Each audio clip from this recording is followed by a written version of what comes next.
Sir ನನ್ನ ಹೆಸರು ಪ್ರಮೋದ ಹಜಾರೆ ಅಂತ. ನಾನು 18 ವರ್ಷದಿಂದ ವುಮನ್ ರೈಟ್ಸ್ಗೋಸ್ಕರ ಕೆಲಸ ಮಾಡ್ಕೊತ ಬಂದಿದ್ದೀನಿ ಸರ್. 2019ನಲ್ಲಿ ಸೋಷಿಯಲ್ ಮೀಡಿಯಾ ಮುಖಾಂತರ ಅಕ್ಷಯ್ ಗಣಪತಿ ನಲ್ವಡೆದು ನನಗೆ ಪರಿಚಯ ಆಗಿದ್ದು ಸರ್.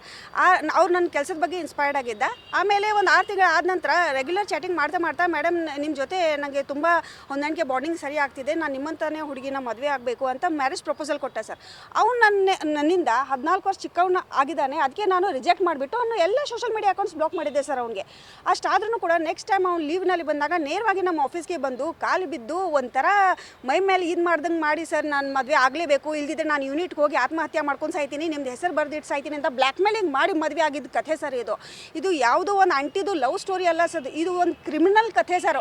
ಆರ್ಮಿನಲ್ಲಿ ಇದ್ಕೊಂಡು ಒಂದು ವ್ಯಕ್ತಿ ಯಾವ ರೀತಿ ಸುಮಾರು ಹೆಣ್ಮಕ್ಕಳನ್ನ ಸೋಷಿಯಲ್ ಮೀಡಿಯಾ ಮುಖಾಂತರ ಬಲೆಗೆ ಹಾಕ್ಕೊಂಡು ಅವ್ರ ಜೀವನನ ಸತ್ಯನಾಶ ಮಾಡ್ತಿರೋ ಅಂತ ಒಂದು ಕಥೆ ಸರ್ ಇದು. ನಿಜ ಹೇಳಬೇಕಂದ್ರೆ ಅವನು 6 ವರ್ಷದಿಂದ ಮದುವೆ ಮಾಡಿಕೊಂಡು ಇಂಟೆನ್ಷನಲಿ ಅವನು ರಿಜಿಸ್ಟ್ರೇಷನ್ನೇ ಆಗಿಲ್ಲ ಸರ್. ಅದಾದಮೇಲೆ ನಂದು ಒಂದು ಪ್ರೆಗ್ನೆನ್ಸಿ ನಿಂತಿತ್ತು ಸರ್ 2021ನಲ್ಲೇ. ಅವಾಗ ಈ ಪ್ರೆಗ್ನೆನ್ಸಿ ನಿಂತರೆ ನಾನು ಇವಳಿಗೆ ಮನೆಗೆ ಕರ್ಕೊಂಡು ಹೋಗಬೇಕಾಗತ್ತೆ, ಮ್ಯಾರೇಜ್ ರಿಜಿಸ್ಟ್ರೇಷನ್ ಮಾಡಲೇಬೇಕಾಗತ್ತೆ ಅಂತ ನನಗೆ ಫೋರ್ಸಬಲಿ ಟ್ಯಾಬ್ಲೆಟ್ ಕೊಟ್ಟು ನನ್ನ ಪ್ರೆಗ್ನೆನ್ಸಿ ಕೂಡ ಟರ್ಮಿನೇಷನ್ ಮಾಡಿಸಿದ್ದಾನೆ ಸರ್ ಇವನು ನಾಲಾಯಕ. ಅದಾದಮೇಲೆ ಸರ್ ಅವ್ನು ಫೋನಲ್ಲಿ ಪಟ್ಟೆ ಹುಡುಗಿಯರ ಚಾಟ್ ಸಿಕ್ಕೊಂತಾನೆ ಹೋಯಿತು ಸರ್. ನನಗೆ ಅದನ್ನೆಲ್ಲ ಬೇಸರಗೊಂಡು ನಾನು ಜನವರಿ 31, 2023ಗೆ ಮನೆ ಬಿಟ್ಟು ಹಿಮಾಚಲ್ ಪ್ರದೇಶಕ್ಕೆ ಓಡೋಗಿದ್ದೀನಿ ಸರ್. ನಾನು ಇವ್ನು ಸಾಹಸನೇ ಬೇಡ, ನನ್ನ ಜೀವನನೇ ಹಾಳು ಮಾಡಿದ್ದೇನೆ ಅಂತ. ಆಮೇಲೆ ಅವ್ನ ಜಾಬ್ ಹೋಗುತ್ತೆ, ಅವನ ಮೇಲೆ ಲೀಗಲ್ ಆ್ಯಕ್ಷನ್ ಆಗುತ್ತೆ ಅಂತ ಗೊತ್ತಾದ ತಕ್ಷಣ ನನಗೆ ಮತ್ತೆ ಕಾಂಟ್ಯಾಕ್ಟ್ ಮಾಡಿ ಕಾಲು ಬಿದ್ದು ರಿಟರ್ನ್ ಕರ್ಕೊಂಡು ಬಂದಿದ್ದಾನೆ ಸರ್. ರಿಟರ್ನ್ ಕರ್ಕೊಂಡು ಬಂದು 6 ತಿಂಗಳ ಈಗ ಸರಿಯಾಗಿ ಇದ್ಕೊಂಡು ಈಗ ಮತ್ತೆ 2ನೇ ಮ್ಯಾರೇಜ್ ಮಾಡ್ಕೊಳಕ್ಕೆ ಹೋಗ್ತಾ ಇದ್ದಾನೆ ಅನ್ನೋದು ಅವನೇ ನನಗೆ ಹೇಳಿದ್ದಾನೆ ಸರ್. ನನ್ನ ಮನೆಯವರು ಫೋರ್ಸಬಲಿ ನಂಗೆ ಮ್ಯಾರೇಜ್ ಫಿಕ್ಸ್ ಮಾಡಿದ್ದಾರೆ, ನೀನು ನನಗಿಂತ ವಯಸ್ಸಿನಲ್ಲಿ ದೊಡ್ಡವಳಿದೆಯಾ, ನಾನು ನಿನ್ನೂ ಇಟ್ಕೋತೀನಿ ಅವಳನ್ನೂ ಇಟ್ಕೋತೀನಿ, ನೀನು ಸುಮ್ಮನೆ ಇರಬೇಕು ಅಂತ ನನಗೆ ದಬ್ಬಾಳಿಕೆ ಹಾಕಿದ್ದೆ ಸರ್. ನಾನು ಕೇಳಲಿಲ್ಲ. ಅದಕ್ಕೆ ಕೇಳದಿದ್ದರೆ ಆಮೇಲೆ ನಾನು ಸೊಸೈಟಿ ಅಟೆಂಡ್ ಮಾಡಿಕೊಂಡೆ ಸರ್. ಅವನು ಒಟ್ಟೆ ನನಗೆ ಸ್ಪಂದಿಸ್ತಾ ಇರಲಿಲ್ಲ ಸರ್. ಅವಾಗೆ ಊರೆಲ್ಲ ಹಬ್ಬಿಸಿಬಿಟ್ಟಿದ್ದಾನೆ, ಪ್ರಮೋದ ಹಜಾರೆ ಅವ್ರ ಫ್ಯಾಮಿಲಿ ನಮ್ಮ ಮನೆಗೆ ಬಂದು ದುಡ್ಡು ಕೇಳ್ತಾ ಇದ್ದಾರೆ ಅಂತ ಹಬ್ಬಿಸಿಬಿಟ್ಟೆ ಸರ್. ಅವಾಗೆ ನಾನು ಅವ್ರ ಮನೆ ಮುಂದೆ ಹೋಗಿ ಧರಣಿಗೆ ಕೂತ್ಕೊಂಡಿದ್ದು ಸರ್. ಅವನಿಂದ ನಾನು ಯಾವುದೇ 1 ರೂಪಾಯಿ ದುಡ್ಡನ್ನು ಕೇಳಿಲ್ಲ, ನನಗೆ ಬೇಕಾಗಿಯೂ ಇಲ್ಲ. ಅವನಿಗೆ ನಾನೇ 10 ಲಕ್ಷ ರೂಪಾಯಿ ಸಹಾಯ ಮಾಡಿದ್ದೀನಿ ಮನೆ ಕಟ್ಟಲಿಕ್ಕೆ, ಅವ್ನಿಗೆ ಬಂಗಾರ ಬಟ್ಟೆ ಇದು ಅದು ಎಲ್ಲ ಅಂತ 10 ಲಕ್ಷ ರೂಪಾಯಿ ನಾನೇ ಸಹಾಯ ಮಾಡಿದವಳಿದ್ದೀನಿ ಸರ್. ಅವನಿಂದ ನಂಗೆ ಯಾವುದೇ ರೀತಿ ಸಹಾಯ ಇಲ್ಲ ಸರ್. ಅದಾದಮೇಲೆ ಪೊಲೀಸ್ ಸ್ಟೇಷನ್ಗೆ ನಾನು ಅವ್ರ ಮನೆ ಮುಂದೆ ಪ್ರತಿಭಟನೆ ಮಾಡ್ತಿರುವಾಗ ರೂರಲ್ ಪೊಲೀಸ್ ಸ್ಟೇಷನ್ದವರು ಬಂದು ಅಲ್ಲಿ ಕರ್ಕೊಂಡು ಹೋದ್ರು ಸ್ಟೇಷನ್ಗೆ. ಅಲ್ಲಿ ಒಂದು LPT ಆಯಿತು. ಅವ್ರ ಅಣ್ಣ ರೂಪೇಶ್ ನಲ್ವಡೆ ಬಂದು ಬರೆದು ಕೊಟ್ಟ, ನನ್ನ ತಮ್ಮ ಬಂದು ರಿಜಿಸ್ಟ್ರೇಷನ್ ಮದುವೆನೂ ಆಗ್ತಾನೆ, ನಾವು ನಿಮ್ಮನ್ನು ಒಪ್ಕೋತೀನಿ ಅಂತ ಬರೆದು ಕೊಟ್ಟ ಸರ್. 2 ತಿಂಗಳವರೆಗೆ ಕಾದೆ ಸರ್. 14 ಜನವರಿವರೆಗೂ ನಾನು ಬಂದು ರಿಜಿಸ್ಟ್ರೇಷನ್ ಮ್ಯಾರೇಜ್ ಆಗ್ತೇನೆ ಅಂತಲೇ ಹೇಳ್ಕೊತಾನೆ ಚಾಟಿಂಗ್ ಮಾಡಿದ್ದೇನೆ ಸರ್. ಕಾಲ್ ರಿಸೀವ್ ಮಾಡ್ತಾ ಇರಲಿಲ್ಲ, ಚಾಟಿಂಗ್ ಮಾಡ್ತಾ ಇದ್ದ ಸರ್ ಅವನು. ಅದಾದಮೇಲೆ ಸರ್ ನಾನು ಅವ್ನಿಗೆ ಕೇಳಿದೆ, 14 ತಾರೀಕಾಗ ಬಂತು, ನೀನು ಯಾವಾಗ ಬರ್ತಿದ್ದೀಯಾ ಅಂತ. ನನ್ನ ಕೈಲೇ ಆಗಲ್ಲ, ನೀನು ಲೀಗಲ್ ಆ್ಯಕ್ಷನ್ ಹೋಗು ಅಂತ ಹೇಳಿಬಿಟ್ಟ ಸರ್. ನಾನು ಹೋಗೋ 14ನೇ ತಾರೀಕಿಗೆ ಕೇಸ್ ಫೈಲಿಂಗ್ ಮಾಡಿದ್ದೀನಿ ಸರ್. ಅವನು ಬರೀ ನನ್ನ ಜೊತೆ ಆಟ ಆಡಿಲ್ಲ ಸರ್, ಸುಮಾರು 11 ಹುಡುಗಿಯರ ಜೊತೆ ಆಟ ಆಡಿದ್ದಾನೆ ಸರ್.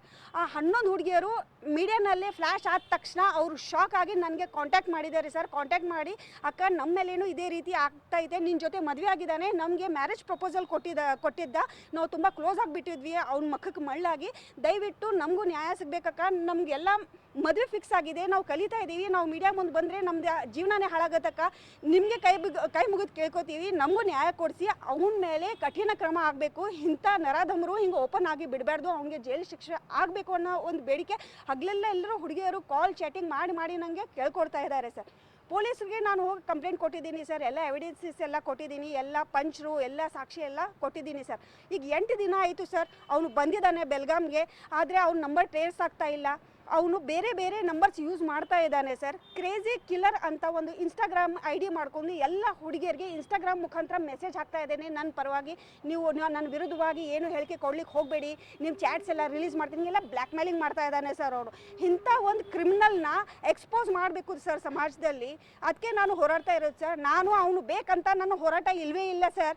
ನನಗೆ ಅವನಿಗೆ ಶಿಕ್ಷೆ ಕೊಡಬೇಕಾಗಿದೆ ಸರ್. ಇನ್ನು ಎಷ್ಟು ಹುಡುಗಿಯರ ಜೀವನ ಹಾಳು ಮಾಡ್ತಾನೆ ಅನ್ನೋದು ಗೊತ್ತಿಲ್ಲ. He is a threat to society sir, he is a threat for the girls and womens. ಇನ್ನೊಂದು ದುರಂತದ ಕಥೆ ಏನಂದರೆ ಸರ್, ತಾಯಿ ಮಗಳನ್ನ ಡೇಟ್ ಮಾಡಿದ್ದಾನೆ ಸರ್. ತಾಯಿಗೂ ಡೇಟ್ ಮಾಡಿದ್ದಾನೆ, ಮಗಳನ್ನೂ ಡೇಟ್ ಮಾಡಿದ್ದಾನೆ. ಆ ತಾಯಿಗೆ ಹೇಳ್ತಾನಂತೆ ನಿನ್ನ ಜೊತೆನೂ ಇರ್ತೀನಿ, ನಿನ್ನ ಮಗಳ ಜೊತೆನೂ ಇರ್ತೀನಿ. ಇಷ್ಟು ಗಲೀಜಾದಂಥ ವ್ಯಕ್ತಿ ಸರ್. ಇವನ ವ್ಯಕ್ತಿತ್ವ ಯಾವ ರೀತಿ ಇದೆ ಅಂದರೆ ಸರ್, ಇವನೊಬ್ಬನ ಗೆಳೆಯ ಇದ್ದಾನೆ ರೋಹಿತ್ ಅಂತ, ರಾಕೋಸ್ಕೋಪ್ ಹುಡುಗ ಸರ್. ಅವನು ಆರ್ಮಿ ಮ್ಯಾನೆ. ಅವ್ರು ಎಲ್ಲರೂ ಸೇರ್ಕೊಂಡು ಡಿಸೈಡ್ ಮಾಡ್ತಾರೆ ಈ ಹುಡುಗಿನ ಎಷ್ಟು ದಿವಸ ಯೂಸ್ ಮಾಡಬೇಕು, ಈ ಹುಡುಗಿನ ಎಷ್ಟು ದಿವಸ ಯೂಸ್ ಮಾಡಬೇಕು ಅಂತ. ಚಾಟಿಂಗ್ಸ್ ಇದಾವೆ ಸರ್, ಅವೆಲ್ಲ ಚಾಟಿಂಗ್ಸ್ ಪ್ರೂಫ್ಸ್ನ ಈಗ ಪ್ರೊವೈಡ್ ಮಾಡ್ತೀನಿ ಸರ್. ಅದಕ್ಕೆ ಈಗ ನಾ ಕೇಳ್ಕೊಳ್ಳೋದು ಏನಂದ್ರೆ ಸರ್, ಪೊಲೀಸ್ ಡಿಪಾರ್ಟ್ಮೆಂಟ್ದವರು ಕೆಲಸ ಮಾಡ್ತಾ ಇದ್ದಾರೆ, ಇಲ್ಲಿ ಅಂತಿಲ್ಲ. ಆದರೂ ಸ್ವಲ್ಪ ಅವನ್ನ ಇಮಿಡಿಯೇಟ್ ಆಗಿ ಅರೆಸ್ಟ್ ಮಾಡಬೇಕು. ಪೊಲೀಸ್ ಕಮಿಷನರ್ ಸರ್ ದಯವಿಟ್ಟು ಈ ಕೇಸ್ ಮೇಲೆ ಸ್ವಲ್ಪ ಗಮನ ಹರಿಸಬೇಕು. ಯಾಕಂದರೆ ಇದು ಬರೀ ನನ್ನ ಕಥೆ ಅಲ್ಲ, ಇದು 11 ಹುಡುಗಿಯರ ಜೀವನದ ಪ್ರಶ್ನೆ. ಅದು ಅಲ್ಲದೆ ಇನ್ನೊಂದು ಹುಡುಗಿನ ಈಗ ಮದುವೆ ಆಗಿ ಅವಳ ಜೀವನನೂ ಹಾಳು ಮಾಡ್ಲಿಕ್ಕೆ ಹೊಂಟಿದ್ದಾನೆ ಸರ್. ದಯವಿಟ್ಟು ಅವ್ನಿಗೆ ಇಮಿಡಿಯೇಟ್ ಅರೆಸ್ಟ್ ಮಾಡಿ ಆಮೇಲೆ ಅವ್ನಿಗೆ ಕೋರ್ಟ್ ಮಾರ್ಷಲ್ ಮಾಡಬೇಕು ಅಂತ ಪೊಲೀಸ್ ಕಮಿಷನರ್ ಅವರು ಅವ್ನ ಕಮಾಂಡಿಂಗ್ ಆಫೀಸರ್ಗೆ ತಿಳಿಸ್ಬೇಕು ಸರ್. ನಾನು ಅಕ್ಷಯ್ ಗಣಪತಿ ನಲ್ವಡೆ, ಅವ್ರ ಅಣ್ಣ ರೂಪೇಶ್ ಗಣಪತಿ ನಲ್ವಡೆ, ತಾಯಿ ಶಾಂತಾ ಗಣಪತಿ ನಲ್ವಡೆ, ಅಕ್ಕ ಅಶ್ವಿನಿ ಪಾಂಡುರಂಗ್ ಚೌಹಾಣ್, ಅವರ ಅಣ್ಣನ ಹೆಂಡತಿ ಜ್ಯೋತಿ ರೂಪೇಶ್ ನಲ್ವಡೆ, ಇವರು ಎಲ್ಲರ ಮೇಲೆ ಮಾಡಿದ್ದೀನಿ ಸರ್. ನಾನು 16ನೇ ತಾರೀಕಿಗೆ ಮಾಡಿದ್ದೀನಿ, 16 ಜನವರಿಗೆ ನಾನು ಮಾಡಿದ್ದೀನಿ ಸರ್. ಅವರು ಬೇಲ್ ತೊಗೊಂಡು ಹಾಜರಾಗಿದ್ದಾರೆ ಸರ್. ಇನ್ನೊಂದು ವಿಷಯ ಗಮನಕ್ಕೆ ತರ್ತೀನಿ ಸರ್, ನಾನು 29ಕ್ಕೆ ನನ್ನ ಪ್ರೊಸೆಸ್ ಮುಂದೆ ಮಾಡಲಿಕ್ಕೆ ಅಂತ ಸ್ಟೇಷನ್ಗೆ ಹೋಗಿದ್ದೀನಿ ಸರ್. ಅಲ್ಲಿ ಜ್ಯೋತಿ ರೂಪೇಶ್ ನಲ್ವಡೆ ಅವ್ರ ರಿಲೇಟಿವ್ ಆದವನು ಕಾಕ್ತಿದವನು ಅಂತ ಸರ್, ಅವ್ನ ಹೆಸರು ನಂಗೆ ಗೊತ್ತಾಗಲಿಲ್ಲ, ಅವನೊಬ್ಬ. ಆಮೇಲೆ ಮುತ್ಕಾಲಿಂದ ಅಪ್ಪಣ್ಣ ಅಂತ ಒಬ್ಬ ರಾಜಕೀಯ ಕಾರ್ಯಕರ್ತ ಸರ್ ಅವನು. ಅವ್ರು ಬಂದು ನನಗೆ ಪೊಲೀಸ್ ಸ್ಟೇಷನ್ನಲ್ಲೇ ಧಮಕಿ ಕೊಡ್ತಾರೆ, ನೀವು ಕೇಸ್ ಹಿಂದೆ ತೊಗೊಳ್ದಿದ್ರೆ ಸರಿ, ಇಲ್ದಿದ್ರೆ ನಿಮಗೆ ಏನು ಗತಿ ಕಾಣಿಸ್ಬೇಕು ನಾವು ಕಾಣಿಸ್ತೀವಿ, ನೀನು ಒಬ್ಬಳೇ ಅಲ್ಲ ನಿನ್ನಂತ 40 ಹುಡುಗರು ಬಂದ್ರೂ ನಾವೆಲ್ಲ ಮ್ಯಾನೇಜ್ ಮಾಡ್ಕೊಳ್ಳಿಕ್ಕೆ ಸಿದ್ಧನಾಗಿದ್ದೀವಿ. ಅವನು ಒಂದು ಯಂಗ್ ಬ್ಲಡ್ ಅಫೇರ್ಸ್ ಮಾಡ್ತಾನೆ ಹೋಗ್ತಾನೆ, ಎಲ್ರಿಗೂ ಮದುವೆ ಮಾಡ್ಕೊಳಕ್ಕಾಗಲ್ಲ, ಏನೋ ನಿನ್ನ ಜೊತೆ ನಿನ್ನ ಮೇಲೆ ಮನಸ್ಸು ಬಂತು ಮಾಡ್ಕೊಂಡಿದ್ದಾನೆ, ಈಗ ಬೇಡಾಗಿದೆ ಬಿಟ್ಟಿದ್ದಾನೆ, ಅದಕ್ಕೆ ನೀನ್ಯಾಕೆ ಬಂದು ಕಂಪ್ಲೇಂಟ್ ಮಾಡ್ತೀಯ ಅಂತ ಈ ಲ್ಯಾಂಗ್ವೇಜ್ ಯೂಸ್ ಮಾಡಿದ್ದಾರೆ ಸರ್. ಅಂದರೆ ಹೆಣ್ಮಕ್ಳು ಅಂದರೆ ಅವ್ರಿಗೊಂದು ಟಿಶ್ಯೂ ಪೇಪರ್ ಆಗಿ ಹೋಗಿದೆ ಸರ್. ಇಂಥ ಕ್ರಿಮಿನಲ್ಗೆ ಯಾಕೆ ಓಪನ್ ಆಗಿಬಿಡ್ಬೇಕಂತ ನಂದು ಸರ್. ನಾನು 18 ವರ್ಷ ಸರ್ ಸೋಷಲ್ ವರ್ಕಿಂಗ್ ಮಾಡಿದ್ದೀನಿ. ಯಾವುದೋ ಹೆಣ್ಮಗಳು ನನ್ನ ಕಡೆ ಬಂದರು ಸರ್, ನಾನು ಅವ್ರಿಗೆ ಧಾರಾಳವಾಗಿ ಹೋಗಿ ಮುಂದೆ ನಿಂತು ಅವ್ರಿಗೆ ನ್ಯಾಯ ಒದಗಿಸ್ಕೊಳ್ಳೋ ಕೆಲಸ ಮಾಡಿದ್ದೀನಿ. ಆದರೆ ಇವತ್ತು ಯಾವ ಮಹಿಳಾ ಸಂಘಟನೆ ಆಗಲಿ, ಯಾವ ಸಮಾಜ ಸಂಘಟನೆ ಆಗಲಿ ನನಗೋಸ್ಕರ ನಿಲ್ತಾ ಇಲ್ಲ ಸರ್. ಆಗಿ ನಾನು ಹೋರಾಟ ಮಾಡ್ತಾ ಇದ್ದೀನಿ ಸರ್. ತಾವು ಪ್ರೆಸ್ ಆಮೇಲೆ ಪೊಲೀಸ್ ಬಿಟ್ಟರೆ ನನಗೆ ಯಾವುದೂ ಸಹಾಯ ಸಿಕ್ಕಿಲ್ಲ ಸರ್. ಇವತ್ತಿನವರೆಗೂ ಹೋರಾಟ ಮಾಡ್ತಾನೆ ಬಂದಿದ್ದೀನಿ ಸರ್. ನಾನು ಈಗ ಸರ್ ನನ್ನ ಹೆಸರು ಪ್ರಮೋದ ಹಜಾರೆ. ಆದರೆ ಈಗ ನಾನು ಡಾಕ್ಯುಮೆಂಟ್ಸ್ನಲ್ಲಿ ಎಲ್ಲ ಅವ್ನ ಮದುವೆ ಆಗಿದ್ದೇನೆ ಅನ್ನೋದಕ್ಕೆ ನಾನು ಫ್ಯಾಮಿಲಿ ಕೋರ್ಟ್ಗೂ ಫೈಲ್ ಮಾಡಿ ಪ್ರಮೋದ ಅಕ್ಷಯ್ ನಲ್ವಡೆನೆ ಅಂತ ಹೇಳ್ತಾ ಇದ್ದೀನಿ ಸರ್ ನಾನು ಈಗ.